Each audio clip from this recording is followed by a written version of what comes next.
Hello and welcome to Beginning, Middle, End, the podcast where we talk to creators and story lovers about storytelling.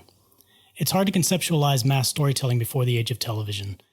Think of a family huddled around a radio, an audience shoulder to shoulder before a lit stage, or the sight of individual faces obscured by a book or newspaper, the way we're hypnotized by phones and tablets today. Television dramatically and irreversibly changed the world's access to daily mass storytelling. I'm Shane, and stories are my favorite things in the world.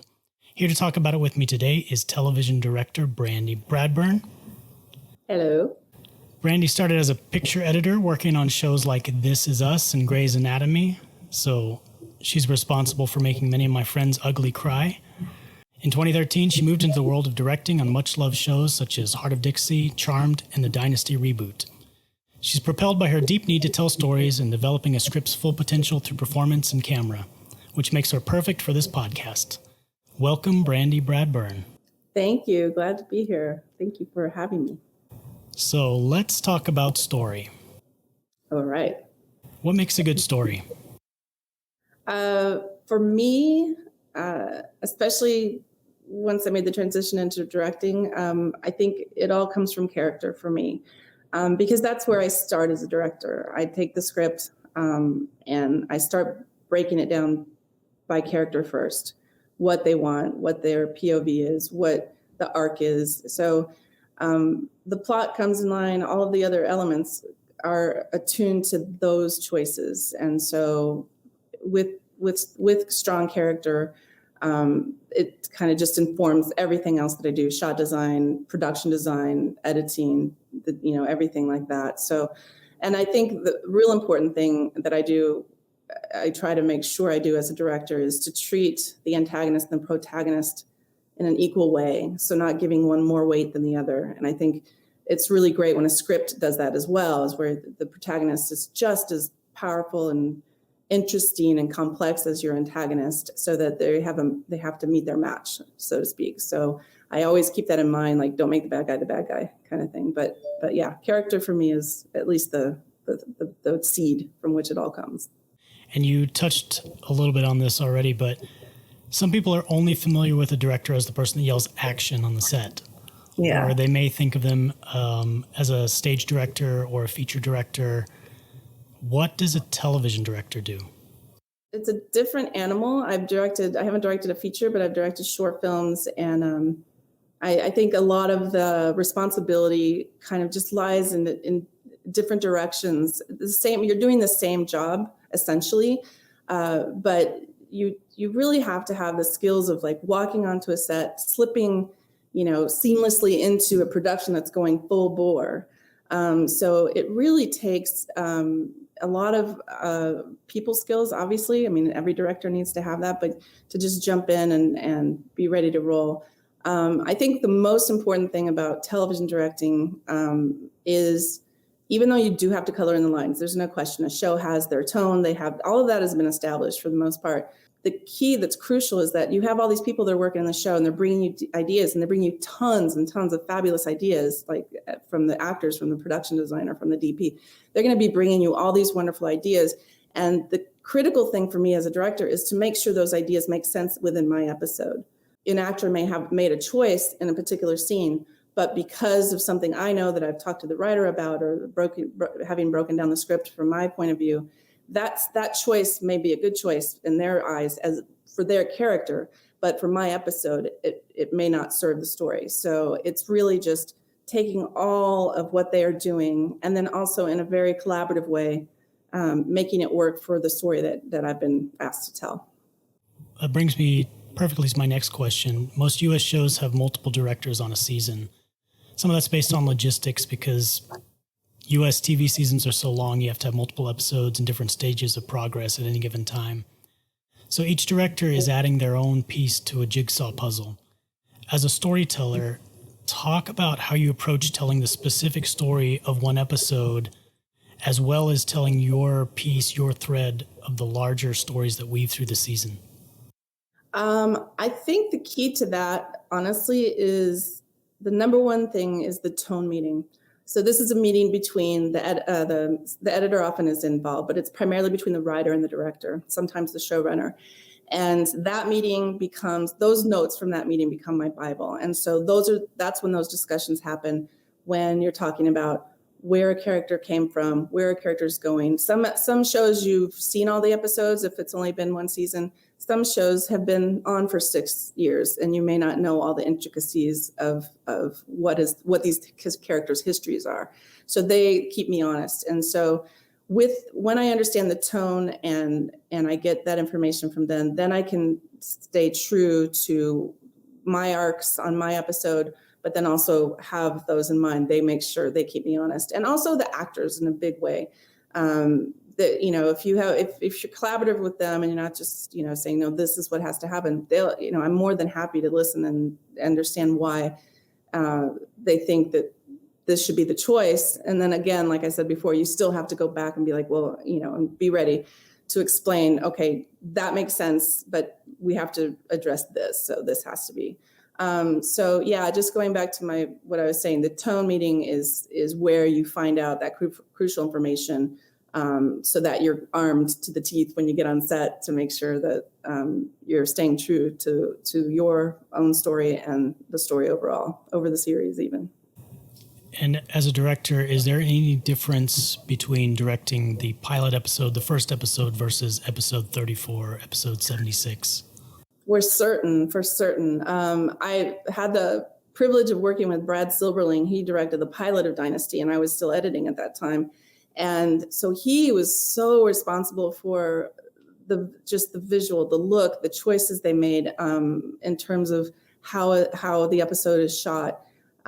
We have something called the Dynasty close-up. You'll notice if you watch the show, you'll never come here. You will never be here. It's here because, and his choice was that the world of that crazy, rich, fantasy world of that is as important as the character. So those are the kind of decisions that get made. Now, granted, he's working with the showrunners, executive producers, and they're all collaborating together. But I think, he sets the tone for the rest of the series, or she. And I'm sure that that varies. I think, some directors may have more or less power when that comes. He happens to be an amazing director, so I'm sure they trusted him with a lot of those choices. Well, you mentioned your experience as an editor. So you've seen two sides of that storytelling equation. A lot of people don't realize just how much story can be retold in the editing room. Probably less in television than in features, but talk about storytelling as a director where you're crafting the story and the raw materials during production versus an editor finding the story in the material that's already been created. It's much more comfortable to have the material already there. You can still do a tremendous amount of work on it. You can create entire performances that really didn't even exist on set if you're a good editor, for sure. I think it's the factor of not knowing as a director that makes that job that much harder. You're pulling all your ideas out of the ether, basically. So I think the hardest thing, that the transition for me from editing to directing, was just having to spend the week of prep primarily. So you have usually 8 days or so of preparation before you start shooting, and just not knowing, and just basically like slowly defining. But there's so much time that you just don't know what the shot's going to be. Sometimes what the location is going to be. There's a lot of time where you just have to be comfortable with, okay, it's less vague today. Now it's even less vague. It's more specific, and it's getting there. As an editor, it's right there in front of you, and you can go to town and you can do amazing things with it. But it's much more reassuring, as an editor, to just say like, okay, here's what I got. Here's what I can do with it. And you'll find film is so plastic that, I think that the big similarities is that you still need to understand a good performance. You still need to understand composition and lighting and all of those factors. So that, thankfully, going into directing from editing, I had a really clear idea of how things should be shot, how things should be covered, being able to recognize how, performances and things like that. So editors, I think they're pretty unsung heroes, because they do really have to understand so much of the artistic element of a television show or a film. And it's not just, paint by numbers by any means. But yeah, it's the not knowing is the hard part, I think, the hardest part for me as a director. Is editing your comfort zone? Do you find directing more challenging for your skill set? Absolutely. I mean, editing used to be that for me when I started. It was, I was pretty, I remember thinking to myself before I ever edited, I was still assisting way back when. And I just remember thinking, I don't know how you could ever cut a feature. That just seems impossible.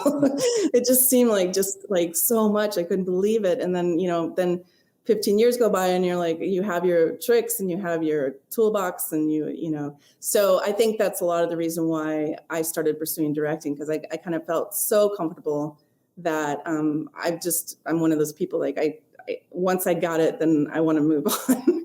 I've tried to tell myself not to, like, just be relaxed, like do your job and you don't have to worry. But I can't stop myself. I have to keep going. Yeah. So then what's the next step after directing? Oh, Lord, I don't know. I think it'll be a while. I think the challenge of directing has become, it's the most challenging thing I've ever done in my life in terms of my career. I think it'll be a while before I have to worry about what comes next. But I am writing, and that's even, in many ways, more of a challenge for me. So writing it's a very solitary type of storytelling, unless you're part of a team or a writer's room. And I'm intrigued by both types of storytellers. Painting is very singular. Music and dance are collaborative. As a director, you have to rely on actors, writers, designers, producers, editors to help you tell your story. Talk a little bit about the collaborative nature of storytelling versus individual storytelling. I think I thrive on the collaboration. So that's why I find writing so difficult. It is hard for me to be in a room by myself. And even as an editor, the idea of being like, it's all of this notion that you're in a room by yourself as an editor cutting all the time, which isn't true at all. You're working with directors and producers and showrunners all the time, except, there's a short period of time that you're by yourself cutting, and then the rest of it is, you're with people. So personally, I prefer that collaboration. That's my happy place, when I'm just like, the whole is better than the sum of its parts. So there's just so much that can be done on that level. I find it very difficult to just rely on myself, but I think it goes back to what I was talking about, just pulling stuff out of the ether. When you have no one else to bounce off of and no one else bringing ideas to the table, I feel like I could just be like, just so much pressure on myself. So I much rather enjoy, and I think that probably comes from having edited for so long, like just the fact that you just you have no choice to be collaborative. And I feel like that's my biggest strength now because of the collaboration I had to have before, working with the producers and directors and knowing, that those notes had to make sense to me and to them.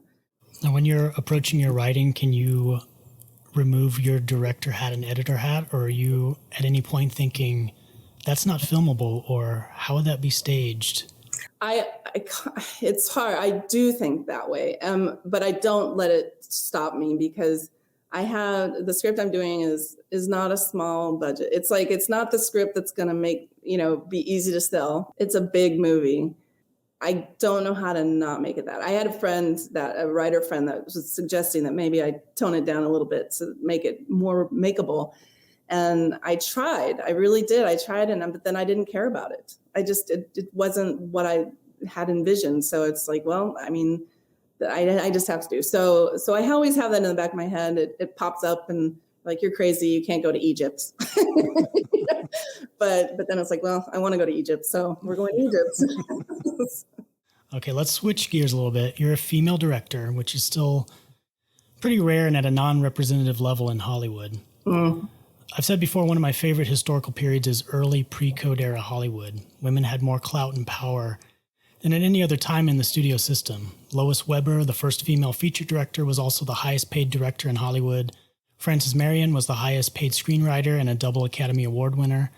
Mary Pickford co-founded United Artists and the Academy of Motion Picture Arts and Sciences. All the power and potential evaporated by the 1940s. Recently, women are taking charge again of storytelling in the Hollywood system. I talked on another episode of this podcast about what it means for actors. Now I'd like to hear what it means for you to be a female creator in this hopefully changing environment. Well, I definitely have been riding that wave. When I started, it was basically right at the beginning of the things starting to open up for women, opportunities for women.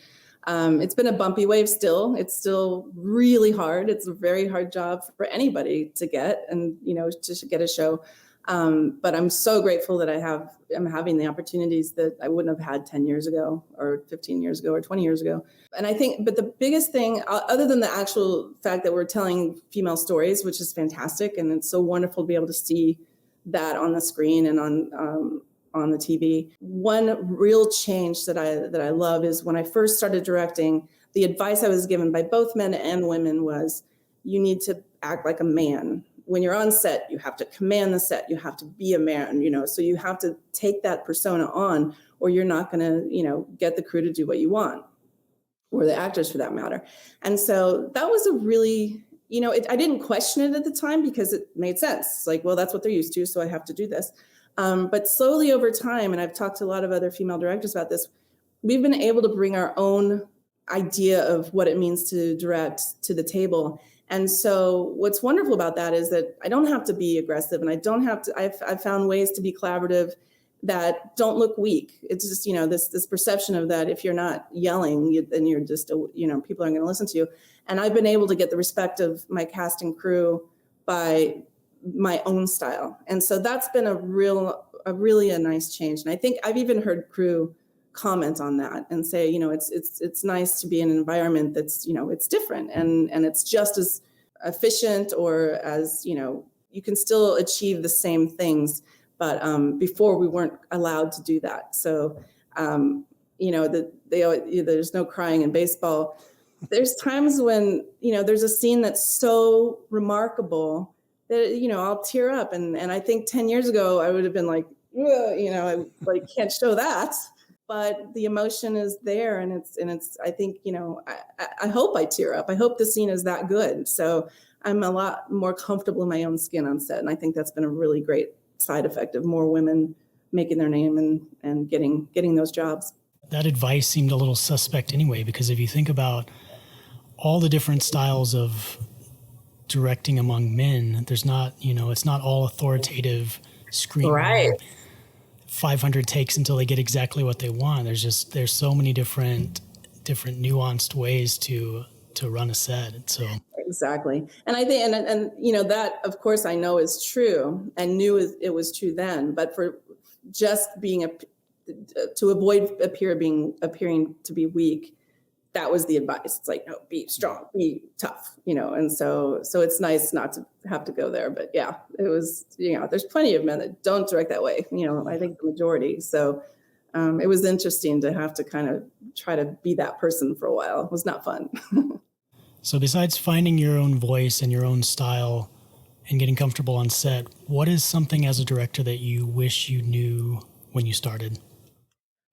I guess, so blocking is something that I didn't think a lot about as an editor. It just kind of, it was natural. It just happened. And so, but it doesn't just happen. And we'll explain for the listeners and the viewers what blocking is. It's the position of actors and things on the set in front of the camera, right? Yeah, and how they're moving and how they're interacting with each other physically. And I think that seems so just like that, just it just happened. And when I'm editing away, then I'm just editing. And sometimes it would not work for whatever reason. I wouldn't necessarily know why, but I'm like, this scene's not working. It's awkward. And so when I started directing, I realized how crucial good blocking is, because you can have great acting, you can have a great script, you can have all of those things in place. And, but if the blocking is off, it will fall apart in 2 seconds. So my approach is, I just started doing this thing where I would try to go to the stages like on the weekend, maybe before I start prep, if I can, or I'm just imagining in my head in my hotel room as how each actor would behave. And behavior is so important to, telling story through acting. And so I would act out the parts of the scene. It's like, okay, I'm going to start sitting. And then I think at this point is where I want to get up. And so that hopefully when I come to set, I have a really good idea of what seems natural, and at least natural to me. And that may or may not be true for the actor. And of course, I'm totally open to changing that and working with that. But I don't even begin shot designing until I think I know what makes sense naturally with the blocking. So that was a skill set that I had to really work on, that I didn't anticipate. When I work with the DP, which is great, when you have the chance to have, if you have two DPs, cinematographers on set, then while you're prepping, you have a DP with you the whole time. And so we do DGA theater a lot of the time with the first AD, where I'm like putting, you go here, and then we're going to cross here, and then we're going to do this. And so we all look like crazy people because we're pretending to be those characters, but it's crucial. It's like to see how it's going to feel. And then, like I said, if an actor feels like, no, that's not where I would stand up, I actually feel like I should stand up here, then of course, I'm going to let them. In fact, when I rehearse, I don't tell them what I want. I'm not a puppet master. So I'll say, like, here's where I'd like you to start, and just see what happens. So then I can see what they had in mind. And, a lot of times it's similar because, it just kind of makes sense that way. So that's the big thing. The other thing would be the travel. It used to, when I started, so much was shooting here in LA, and now it's not. So that was one thing that it's a difficult thing because I'm gone for 3 to 4 weeks per episode, and it's Canada or it's Georgia or it's North Carolina and not LA. I haven't shot in LA since 2014. So the travel aspect of it was, something that wasn't anticipated for sure. You've done a lot of drama and romantic type shows aside from Charmed. What's a genre or a story that you would like to tackle? My tastes are so eclectic. So I think something that I would really like to dig my teeth into would be this like hardcore drama of, say, like Ozark or Broadchurch or something just really gritty and dark, Mare of Easttown, things like that. But on the other hand, like one of my favorite shows, I can't wait for it to come back, is Umbrella Academy, which is totally like on the opposite side of the spectrum. Very quirky. And it's just fantastic, and it's so inventive, and so I wouldn't consider myself a superhero type director, but that would be a show that I would just love to have the opportunity to direct. But then also I'm watching What We Do in the Shadows right now. I'm like, that would be amazing. That's comedy. So kind of all over. But I think ultimately my tendency is to lean toward drama. And that's kind of, where I've been so far. So, but I will say though, doing Charmed, I got a taste for some of that fun special effects, visual effects, fight sequences. I mean, it's really fun, and it's fun to be dramatic with the lighting and the camera. So there's a lot of fun to be had in those genres. So for my last question, I'm going to ask you, what's your best piece of storytelling advice? I think the best piece I have is defining yourself. And even if you are starting or you're midway through your career or you're toward the end of the career, I think it's important to revisit that. And it's funny, it's advice that I forget to give myself. And I remember when I was teaching, because I taught for a while at Florida State, and I had to really define what I did as a filmmaker in order to articulate it to the students. And that was that made a huge impact on me as a storyteller. It was really, really helpful and helped me figure out, okay, this is what I do for real. Like it's not a gut thing necessarily. It can be, but it's really to define my craft, but also defining my voice and my aesthetic and how it changes. As I said, I just did a film grant application, and they wanted to know, they want you write 500 words about what kind of director are you? What kind of stories do you like to tell? What motivates you as a filmmaker?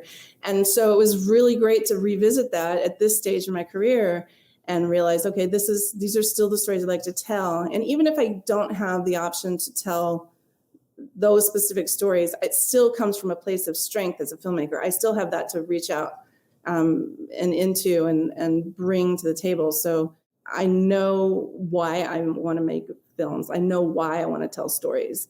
And so that just empowers me to do the best work that I can, because I'm very clear about who I am. And then also just revisiting that, as I said, over time, because it changes, And do you want to share that with us? Why do you tell stories? A lot of my stories come from, or the sense that I have is getting through trauma, and whether it's physical trauma or mental trauma or death, for example, things like that. The resiliency that comes through that. Those are the things that mean a lot to me. And I think as a teacher, especially as a professor, wanting to pull that out of the students and give them just the courage to do what they wanted to do. And so I think I find that in the characters that I write, and I try to pull that through any story I'm trying to tell, is, coming through the other side, and that path, that journey, and whether it's good or bad, the ending. But that's sort of the source of where I come from. Well, thank you for talking story with me today, Brandi. Sure thing. My pleasure.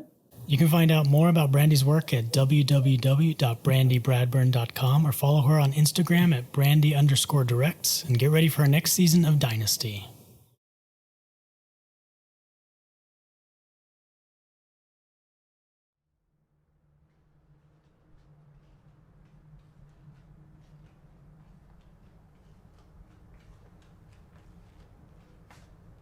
You're still here? I didn't think you'd make it this far.